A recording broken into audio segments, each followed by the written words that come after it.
You're listening to Edge Radio TV. The views and opinions expressed in this program are that of the hosts or guests, and not the Edge Radio Network or its advertisers or affiliates.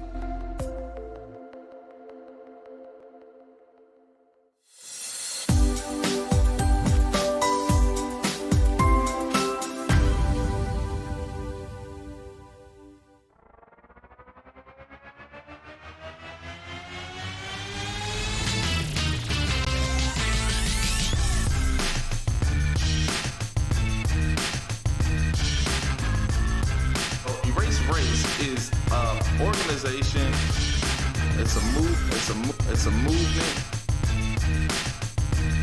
We're talking about unity. We're talking about unity.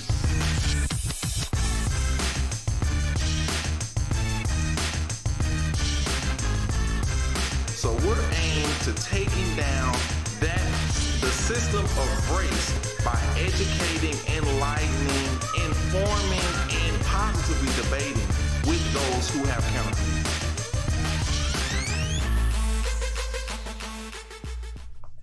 Welcome to Edge Radio's E.R.A.S.E Talk About Unity. Hey, we're at Edge Radio down here at 415 West Gray Street in H-Town, better known as Houston.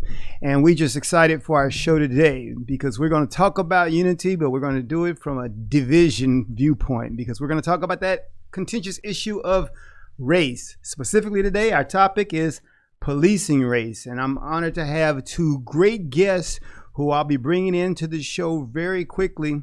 And I'll tell you about who they are. We got George Middleton. He's our resident cognitive behavioral therapist. And I say resident because George comes on our show whenever we need him. We say, George, we need your viewpoint. And we're going to need to get him a weekly segment on our show because we need to hear that knowledge every week. But we got George out of Indianapolis, Indiana. And then from California, from Folsom, California, we got retired law enforcement officer Joseph Clemens. And so we want to bring them in and welcome them both to the show right now. So come in, gentlemen, and let's get this party started right. Okay, so to set the stage for our conversation, and what we're going to do today is we're going to show you what the videos. Now, there are lots of videos out there because we know there's been a lot going on in the past week and a half. We had Dante Wright. We had the Adam Toledo. We have Lieutenant Nazario, the Army guy who stopped by cops. We've got mass shootings at a lot of other places. And this is the kind of environment and atmosphere that we've got in our country right now. So we're going to solve some of that today with my guests, George Middleton and Joseph Clemens, because they are people from both who have important segments of our society who bring something to bear on this issue that we've got in our country.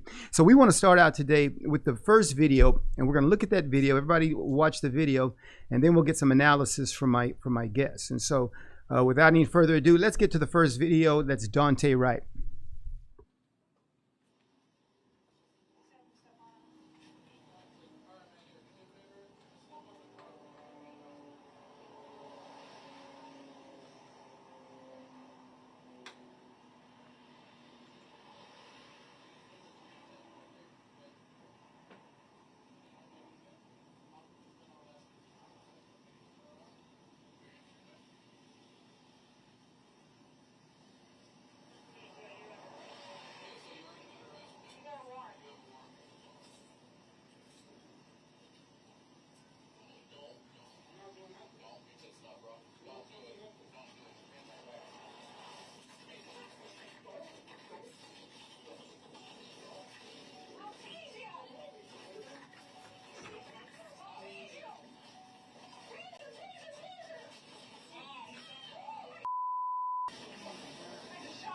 As I watched the video and listened to the officer's commands, it is my belief that the officer had the intention to deploy their taser, but instead shot Mr. Wright with a single bullet.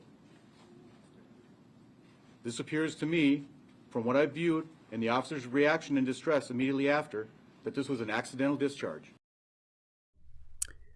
Okay, and so that was our video clip, and I'm going to direct this first question to our resident law enforcement officer, Joseph Clemens. Joseph Clemens is a veteran of the San Francisco Police Department of 30 years. He's got experience in training of police officers and the like. And Joseph, I want to ask you, from what you watched in that video and what most Americans saw, was the officer's conduct proper in this situation based on your training? Well, yeah. Overall, the conduct is pretty much standard. I'm not sure how that department trains on less than lethal weapons, which would be the taser, and how it's carried on a belt. That would cause such confusion that you would draw a firearm from your strong hand position and not know that it's a taser.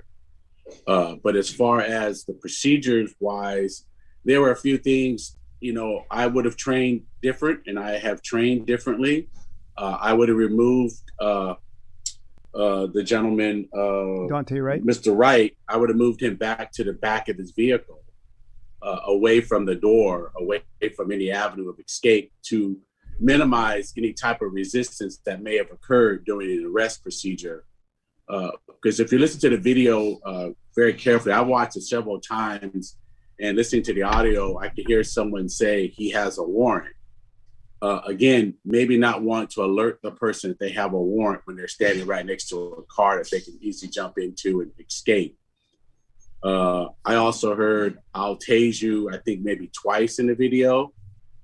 And then the officer saying, "Taser, taser, taser," which is synonymous with what officers will do to warn other officers to not have any physical contact with the subject who's about to be tased. So I agree with what the statement was from I believe it was the police chief there. It seemed like the only intentional act that was really seen in this was she intended to tase Mr. Wright, and somehow or another, in a moment of stress, I probably can't answer that. George, you might be able to answer better to that, to the psychological, aspects of this.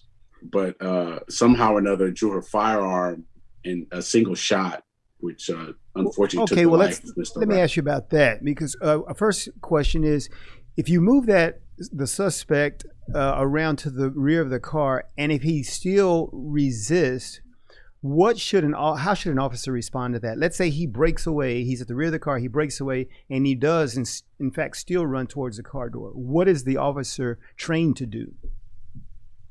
Well, like I said, if you minimize that occurrence, you move him to the rear of the vehicle, between your vehicle and the patrol vehicle, you close the driver's side door, you perhaps even take the keys out of the ignition. So if the subject is going to flee or try to resist arrest, he has to run on foot.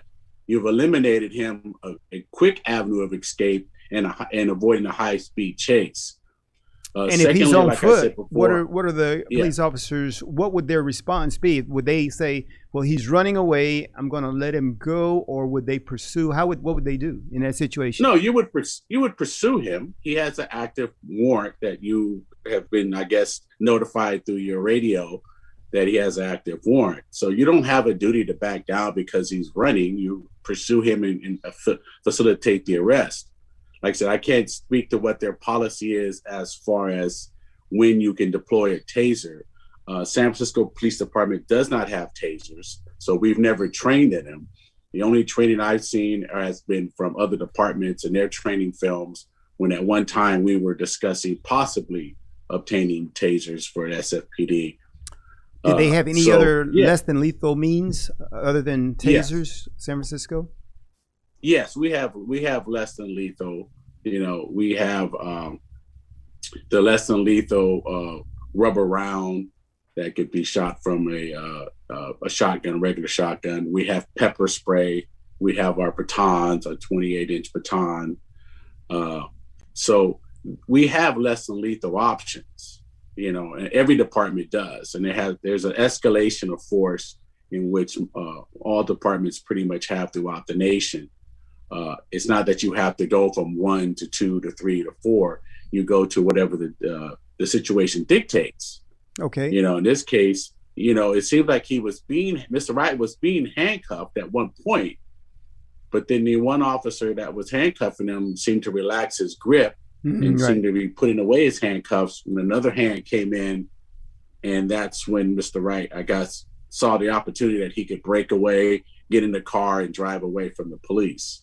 Okay, yeah, I agree. I saw that, and I saw him loosen that grip. Looked like he was in the process of putting the handcuffs on, and he paused to begin speaking. And I was like, "Whoa, that seemed like a problem." Now, I want you to take off your law enforcement hat and think like a regular person, if that's possible.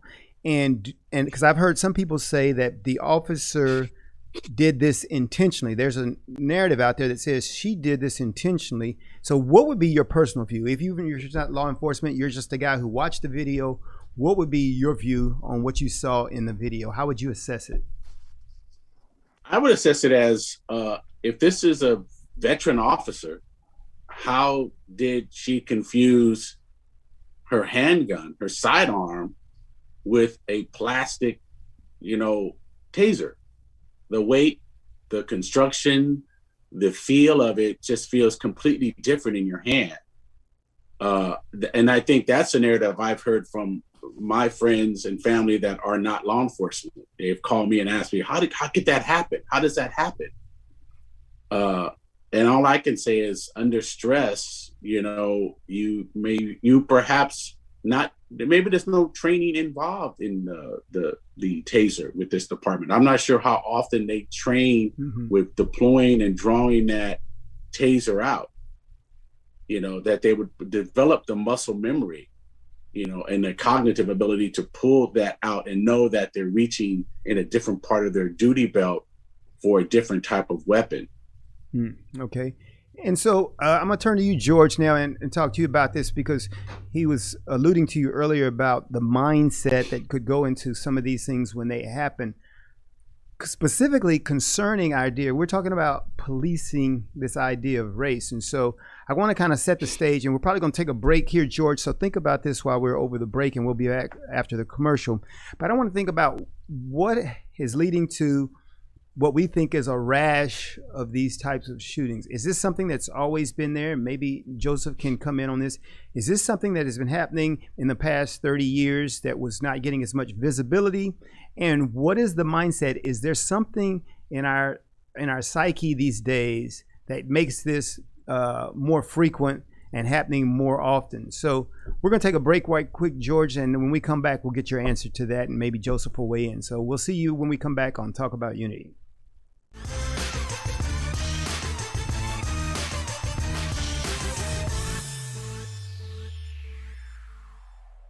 Five, four, three, two, one, zero, ignition, liftoff.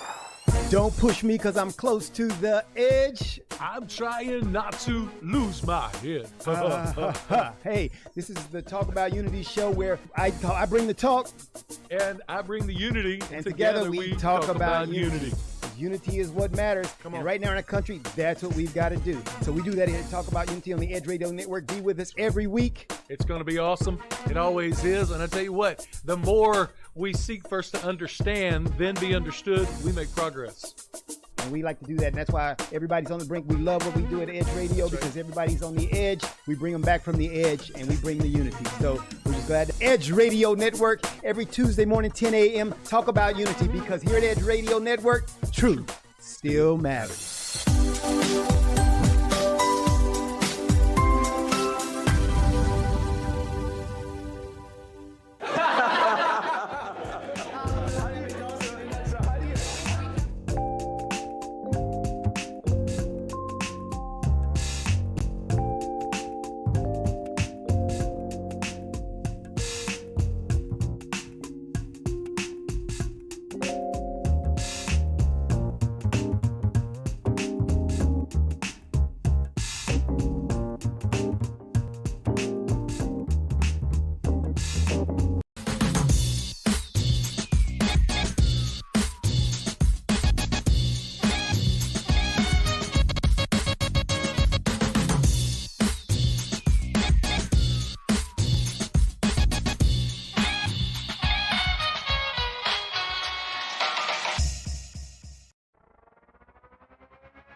And we're back here at Edge Radio's Talk About Unity. And we've got a great topic today as we talk about policing race. I've got my great guests, both Mr. George Middleton and Mr. Joseph Clemens. And we were at the break, we were talking about the situation with Daunte Wright and what could have led to that. And so, George, I want to ask you what is going on, and you can talk in general terms and then specifically speak to Daunte Wright about the psychology of the people that are being involved in some of these police shootings. What's going on both sides of this issue, both from the police standpoint and from the /victims viewpoint in some of these shootings. What do you think is happening? Because George is, by the way, not only our cognitive behavioral therapist, he's what I call our resident race deconstructionist. So specifically, much of his work is into this concept of race and its deconstruction. So I want him to kind of bring all those things to bear as he gives us a response. So George, what do you say?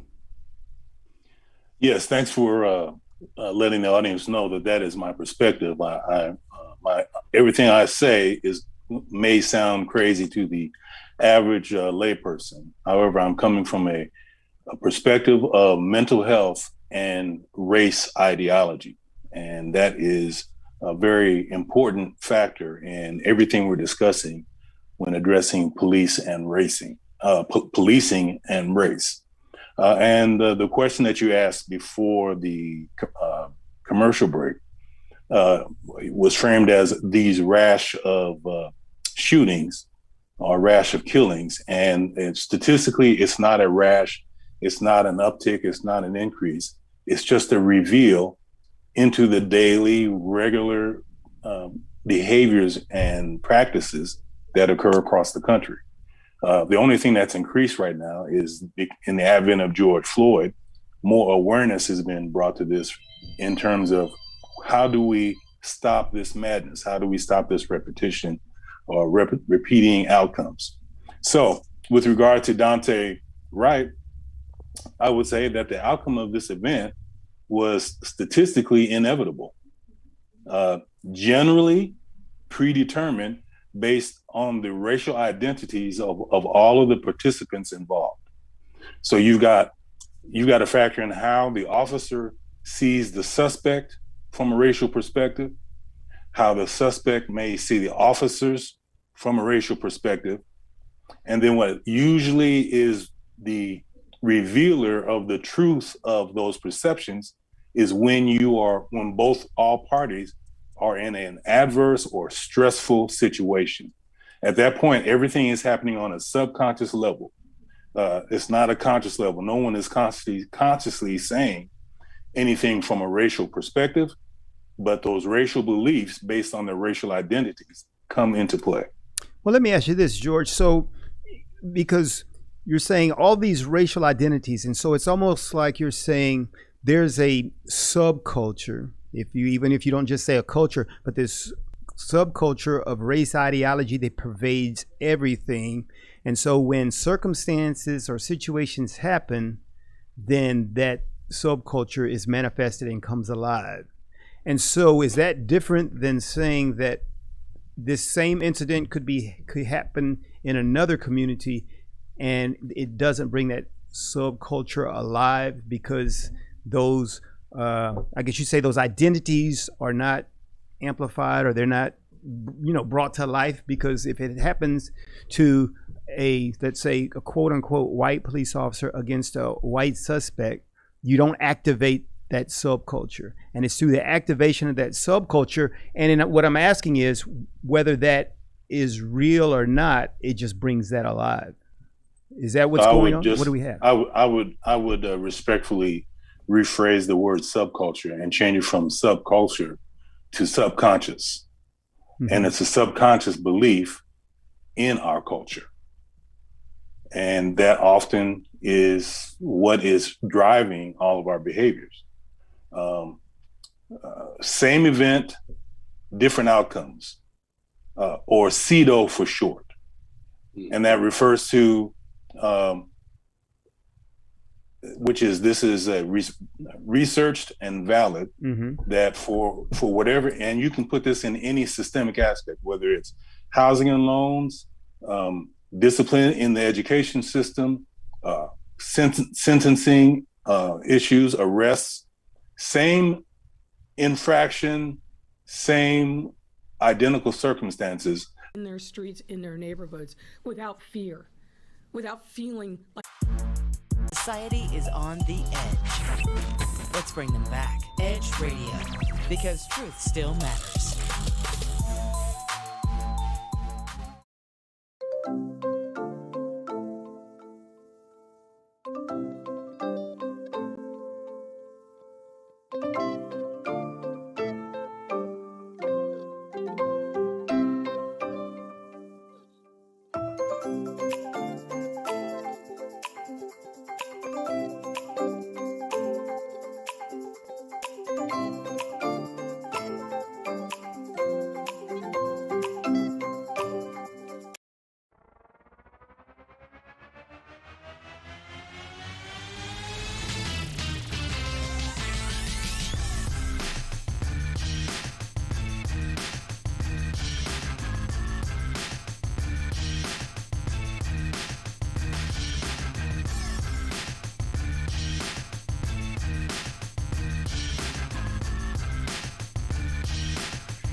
And we're back see, we need to here hear to talk more of about that. unity. We've got George Middleton and Joseph Clemens here as my guests.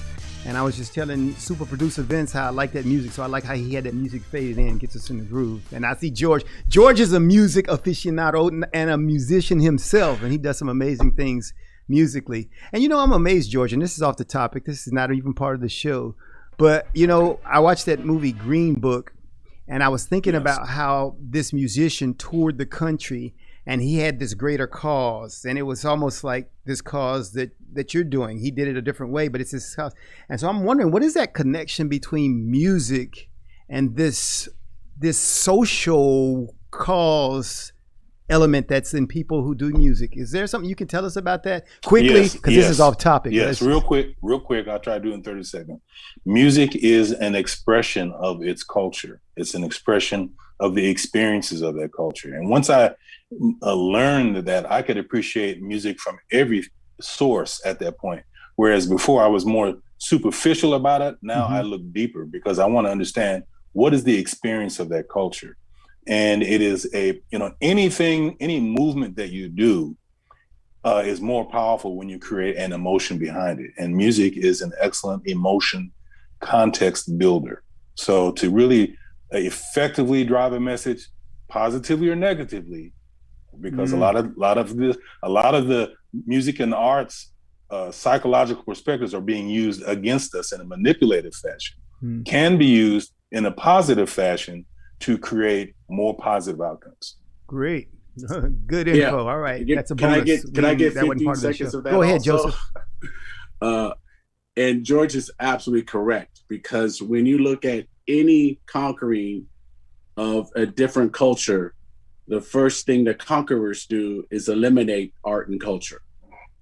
If you looked at, I don't know where you come down on the side of communism or fascism or whatever you want to call it, the first people that are arrested are the teachers, the musicians, the artists, and they are incarcerated or disappeared or whatever to bring about a change. And music is really, it transcends every culture. It's a language that we can all read, we can all understand. I've played with musicians that I don't speak Japanese, but I've played with musicians that speak fluent Japanese, no English. We put the sheet of music down in front of us and we communicate perfectly. Wow. And so I didn't even know. See, Joseph's got the music background. We got to do a whole nother show now. We got all these musicians in here. I'm just a listener. What's your instrument? What's your instrument, Joe? I play the trumpet, jazz trumpet, and I just picked up the bass 2 years ago. Oh my goodness, we might have to start a musical collaboration here. All right, so outstanding. But one of the things that I want to segue to that, because one of the things I heard as you both were speaking is about what they do when they come in, they take away the culture. When I was in Baghdad, Iraq, and I remember when they had the terrorists would come in, and that's the thing they would do. They would go to the museums. And they were taking key artifacts because, Babylon and Iraq has a very deep history, very deep cultural history. And that's one of the things they did. And I was always amazed by that, why they cared about those artifacts, those cultural artifacts. And so it goes to what both of you were saying. Okay, now let's get back to this stuff about race and policing race here. And when we left, we were talking about how this has impacted communities of color. And so what we want to identify is, I want to ask Joseph, how does color rate in your department over the 30 years you were a law enforcement officer? How did you all approach that? Because if you talk about 30 years, then you've seen some stuff. You've been through some things. You're out in California, Black Panther territory 30, 40 years ago, 50 years ago. So how did the department handle issues with communities of color? It's funny, George and I were talking during the break about this. And I came in the early 80s. And about 1980, our department, under consent decree. So it took some legal, judicial type of pressure, I would say, on the department to bring it in line with the community that it was serving. And so there was a big push, a big recruitment of hiring officers of color, women, gay officers, anyone to reflect the community, diverse community that is San Francisco. And that has continued on even into today, because, San Francisco is a cosmopolitan city made up of any culture. Yeah, you got everything going on in San Francisco. And they've been that way for a long time. It's not just in the 80s. Right. Look back in the 60s, when I was growing up around there, you had the Summer of Love and hippies and Ashbury. That's what it was. And so in my department, we kind of really got out in the forefront of that, so much so that in it was about 1989, I believe, where maybe 87, right around 89, the department decided to come up with an idea of addressing these issues in a way of formal training. And so every 2 years, every officer in the department has to come back in for 1 week long of intensive training. It's called Advanced Officers Training, where we're recertified in our first aid, the CPR, our tactics, our shooting, non-shooting tactics, our driving. We recertify in all these courses. And POST, which is Police Officer Standard Training, allows departments to have specific training for their department that they see fit. And so did San Francisco think that they have a problem when they were doing this? Did they think that they had a problem, or do they think that they have a problem at all, even when you talk about it today? I think they were looking at data from around the country, and they were looking at some of the data. Later on, they started looking reflectively into some of the data that was coming out of our own department as far as like complaints. The officer says complaints. Someone can make a complaint about an officer, and they were finding out that most of the complaints were something the officer said. We had very few that were in excessive force or anything like that.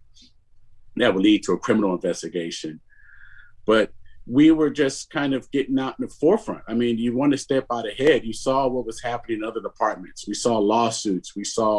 You look at the city of New Orleans, where the federal government had to come in and actually take over their police department. Mm-hmm. We would see these things and say, well, what went wrong, and how do we prevent that from going wrong? And later on, the state of California also looked at that and developed a course, which I took part in authoring.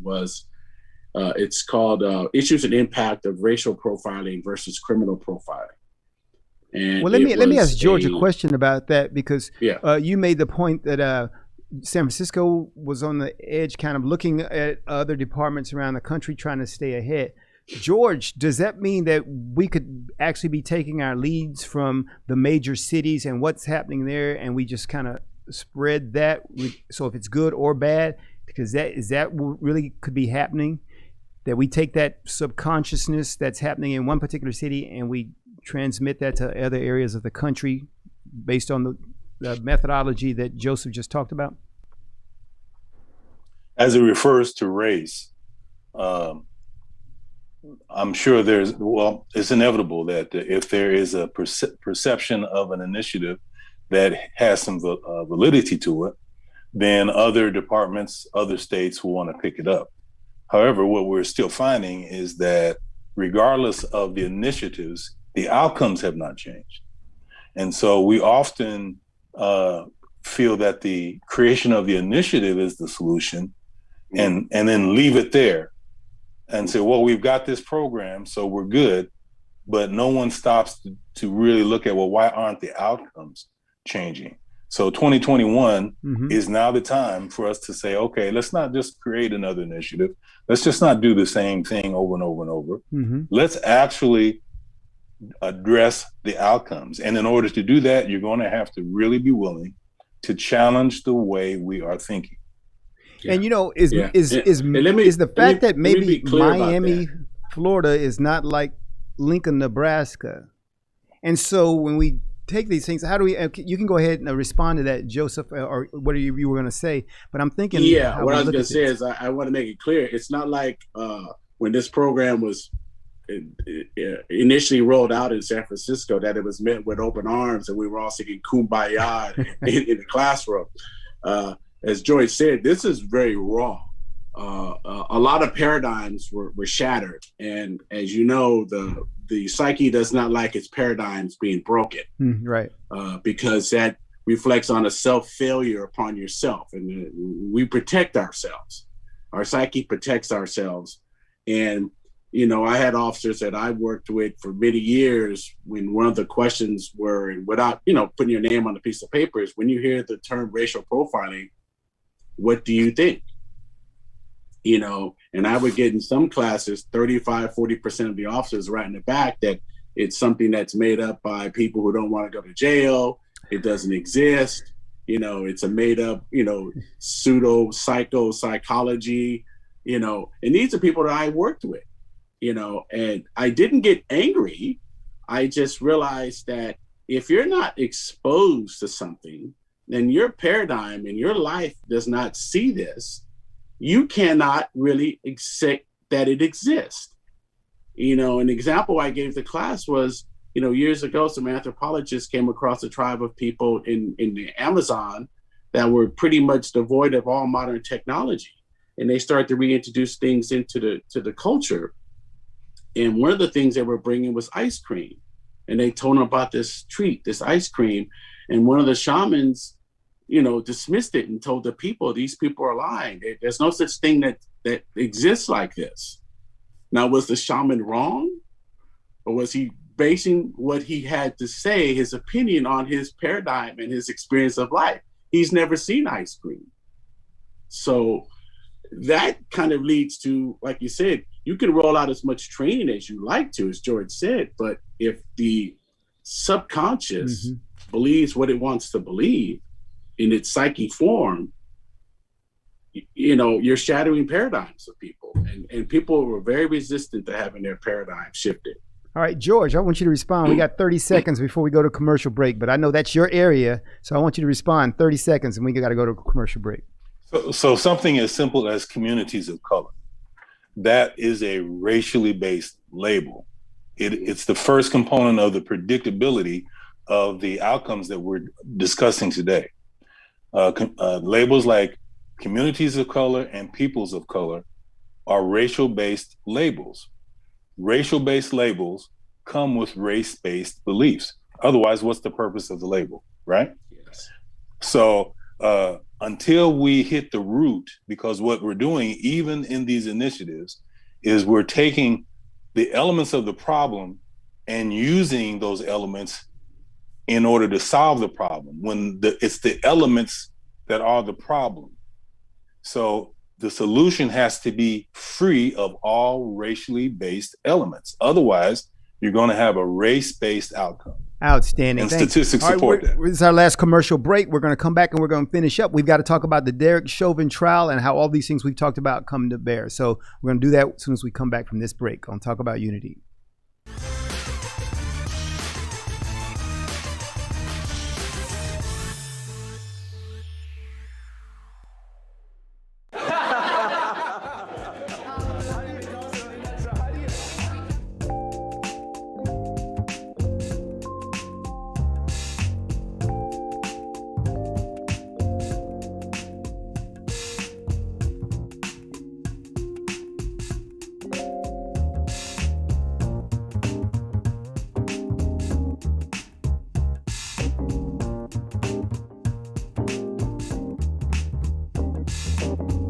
Edge Radio TV is holding auditions for new show hosts. Are you a subject matter expert, professional, influencer, book author, thought leader, or business owner with an educational or motivational platform? Then we want to meet you. Send a link of some of your work to edgeradio20@gmail.com and be sure to put audition in the subject line. Join the Edge Radio TV family. Edge TV, because truth still matters.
And we're back here on Talk About Unity. And once again, I see George and Joseph, both musicians now, bobbing their head because we got the vibe going, flowing. All right, so that's cool.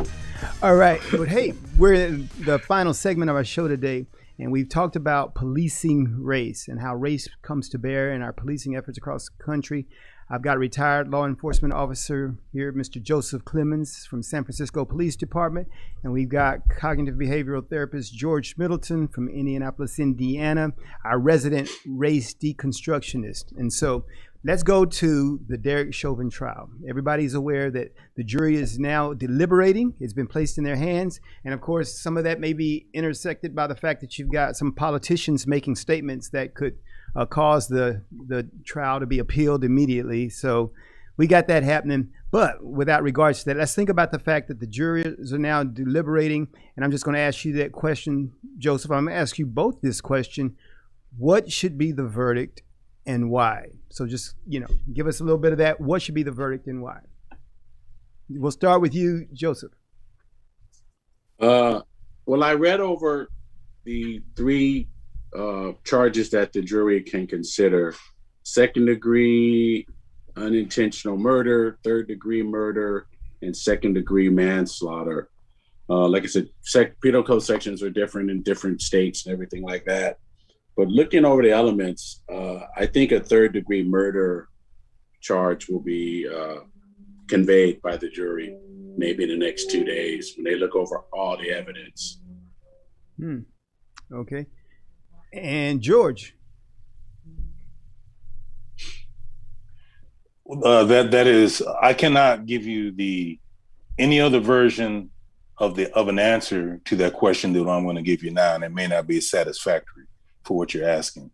The verdict should be a verdict that is free from racial and other political ideological biases. Okay. And I don't think that is in our current climate that we're watching every day.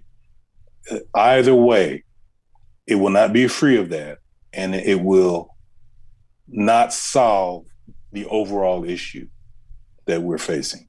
So if it was to be free of that, what would it look like? If we had some magic dust and sprinkled it across the country right now and everybody was free of the racial ideology, then what would this verdict look like? Well, it's almost like being able to use a time machine, and it'd be great to have a race time machine where you could go back. I don't know if we want to go back on a race. Well, I'm just saying that's the nature of the question that you're asking, and that may not be your intention. That may not be your intention, but that's the nature of the question.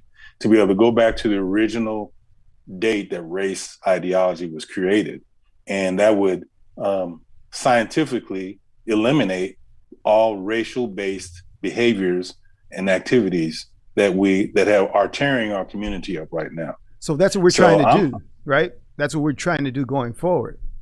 That's what who's trying to do. You, me, those of us who feel Right. like we need to get rid of race ideology. Right.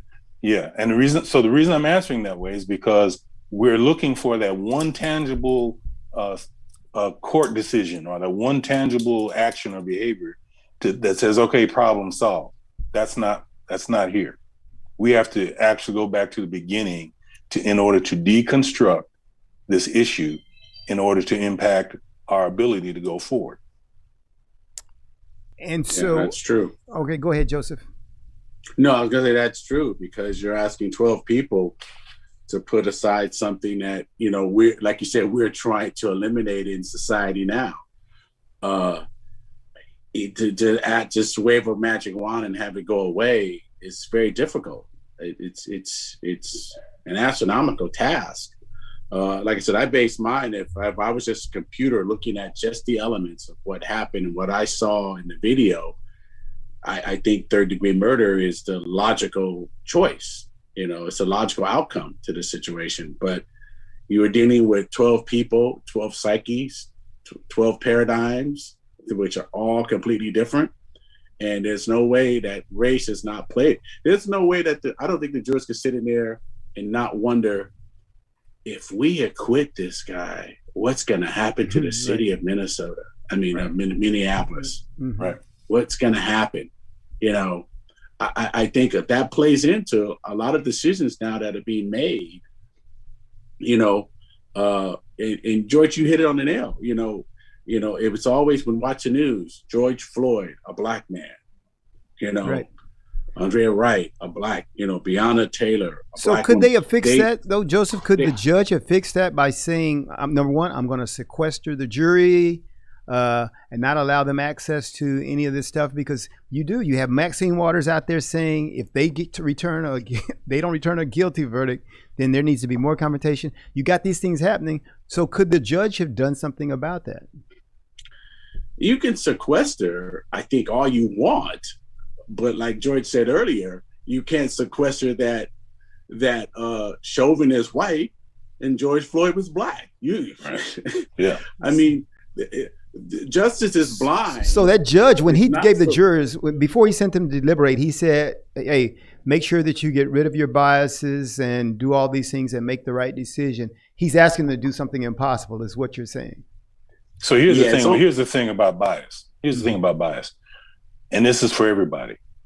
Your current biases today are a result of your practiced belief system. Yes. The thing you practice the most is what determines your bias. In this country, the belief system of race ideology is practiced and reinforced every day amongst intentional people, but more importantly, amongst unintentional people. People who really want to do good and do the right thing are unfortunately impacted. Their biases are impacted by race ideology. You can't have a bias without a belief. So to address your biases, you got to address your belief. These lawyers, they know the psychology of race. And so they pick their jury based on how they assess them and their racial thinking. And so they're trying to get a predetermined outcome based on the jury's way of thinking racially. So this is at play all of the time. Yeah. And they'll hide under the guise of, I'm just trying to get a fair jury pool for my client. And both sides do it. No, they're trying to. So let me ask you this. And hey, each of you are going to get 60 seconds because we're closing comments. You each are going to get 60 seconds because I want you to cover what you're just talking about under this idea that people say we're having a racial reckoning. Sounds like you all have the more reality about what's actually happening. So 60 seconds. Joseph, I'll start with you and then we'll go to George. What is going on when we talk about whether or not this is a racial reckoning or if we're just simply trying to achieve justice?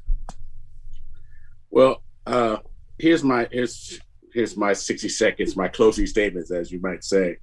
As George and I were talking earlier, further my background, I spent 20 years in an SVU unit, like you see on TV, Special Victims Unit. And in that time, I've conducted probably well over 500 forensic interviews of children that were victims of sexual and physical child abuse. and probably well over 1,000 interrogations based on of the perpetrators. And I've learned a few things. And one of them is that the human psyche can be very self-protective. Mm-hmm. It will believe what it wants to, matter what the evidence is shown in front of them. It will believe what it wants to. So if someone wants to see these attacks as being racially motivated or not, that's what they're going to see. Mm-hmm. And you see the psyche, you see that the psyche, the truth is what it says it is, not what it really is. That's what the mind wants to believe. So sadly in our society, our psyches have pushed themselves out of our heads and into the real world and have hijacked the truth, because you have different levels of now what people call the truth. Mm-hmm. This person's truth and that person. There's only one truth. Right. But since we want to divide and have our own truths, it's caused a problem. So until we can, tame our psyches and shatter these paradigms and break down these racial biases and these categories, our system of justice is going to be held hostage.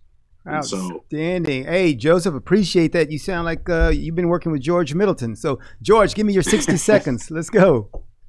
Well, racial reckoning. So, reckoning is, the definition is the process of calculating or estimating something.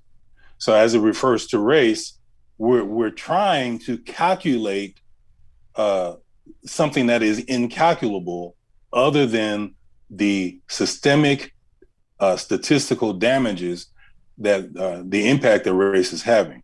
So are we having a racial reckoning? I guess, that word will suffice. But what we need is a racial resolution. And how do you resolve that? By taking the information from the reckoning stage and making objectively based decisions on how to reduce that. Right now, in cities across the country, states are declaring racism as a public health crisis. Now, that's a cute little term, but you got to remember, racism is not like the COVID virus. You can't social distance yourself, you can't mask yourself, and there's no vaccine for it. So race is an ideology, and the only way that you're going to address it is through the origination of where it is perpetuated, and that is from the mind, because that's what ideologies are built for. And when you're dealing with a public health crisis, it's a threefold strategy: prevention, mitigation, and repair. So the question is for everybody to consider: how do you prevent racism if it's a public health crisis? How do you mitigate racism as a public health crisis? And then how do you repair the damage that racism has caused if it's truly a public health crisis? And that's the way we need to start thinking, rather than continuing to stay into our labels of Black, white, communities of color. That is irrational based thinking that will get you irrational based outcomes. And that's why you have E.R.A.S.E here on Edge Radio Network. I want to thank my guest today, Mr. Joseph Clemens out of the San Francisco Police Department, retired, now living in Folsom, California, and George Middleton from Indianapolis, Indiana, cognitive behavioral therapist and our resident race deconstructionist. And we're going to fix this here on Talk About Unity, because at Edge Radio Network, we're taking people on the edge, bringing them back to the middle, and saying the truth still matters. Join us next time on Talk About Unity.